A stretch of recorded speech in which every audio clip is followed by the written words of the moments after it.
Assalamualaikum warahmatullahi wabarakatuh. Perkenalkan, nama saya Niki Isnamayu. Di sini saya akan mencoba menjelaskan tentang konsep dasar teori Ginzburg.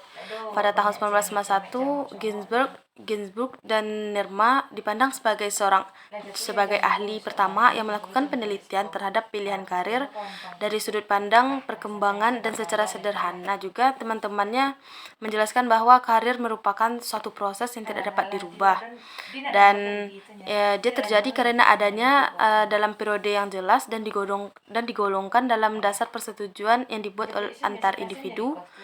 Harapan dan kemungkinan juga dalam perkembangan teorinya ini dilakukan investigasi secara empirik. Dalam sejumlah sampelnya juga dimiliki terdapat kebebasan dalam memilih suatu okupasi atau yang disebut dengan karir. Dalam teori Ginzburg juga terdapat beberapa tahap perkembangannya, yaitu yang pertama pada masa fantasi, yaitu pada usia 10 sampai 12 tahun. Pada usia ini anak-anak beranjak menjadi remaja dan dewasa, dan dia akan menunjukkan minatnya dalam berorientasi dan apalagi dalam memperluas dunia sosialisasinya. Dan di sini anak-anak mulai mengembangkan fantasinya melalui aktivitas bermain bersama teman-teman yang seumurannya. Tahap yang kedua yaitu masa tentatif. Pada usia ini tuh dibagi menjadi 4 tahap lagi, yaitu yang pertama tahap minat, berlangsung pada usia 11 sampai 12 tahun, dan di sini tuh masih dibutuhkan pengarahan karir, di mana pada masa itu masyarakat masih suka bermain.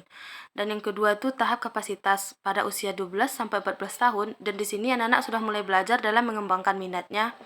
Dan yang ketiga, tahap ini tuh dimulai pada usia 15 sampai 16 tahun. Di usia ini remaja sudah banyak beranjak melakukan perubahan di karir mereka dengan melakukan tahap yang keempat, yaitu transisi, yaitu pada usia 17 sampai 18 tahun. Dan di sini individu sudah mulai memadukan orientasinya dengan pemilihan-pemilihan karir yang tepat. Yang ketiga ada disebut dengan tahap realistik, yaitu masa transisi dari yang berlangsung pada usia 18 sampai 22 tahun, dimana karirnya itu ditinjau mulai melalui segi dari pendidikan, minat, dan juga bakat. Yang pertama tuh dapat dilihat dari tahap eksplorasi, di mana dia menilai pengalamannya dalam bekerja.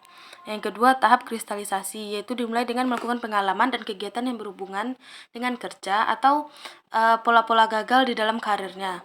Yang ketiga itu tahap spesifikasi, yaitu pilihan kerjanya itu sudah khusus dari orientasi minat, kapasitas eksplorasi, dan kristalisasi yang dipikirkan. Mungkin cuma itu dapat saya sampaikan. Terima kasih.